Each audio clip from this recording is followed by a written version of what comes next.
कल लोगों के घुटने भी इसीलिए खराब होते हैं क्योंकि देख पहले हम झाड़ू पोछा करते थे। हाँ। तो खासकर पोछा मारते थे ऐसे आगे पीछे, है ना? हाँ। ऐसे आगे पीछे की जितनी और भी अब ये movements एक्सरसाइज होती है, अभी हम एक्सरसाइज करते ये हैं। एक्सरसाइज है। करेक्ट।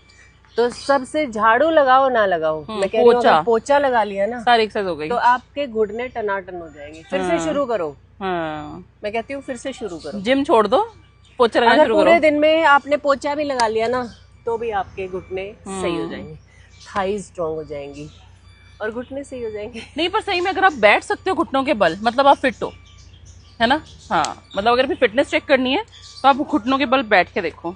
अरे जवानों से नहीं बैठा नहीं बैठा जाता, हमारे से कहाँ बैठा जाता था? नहीं बैठा जाता। ये एक्सरसाइज करने के बाद बैठना शुरू हुए हम, वही तो। सारे ऐसे बैठते थे।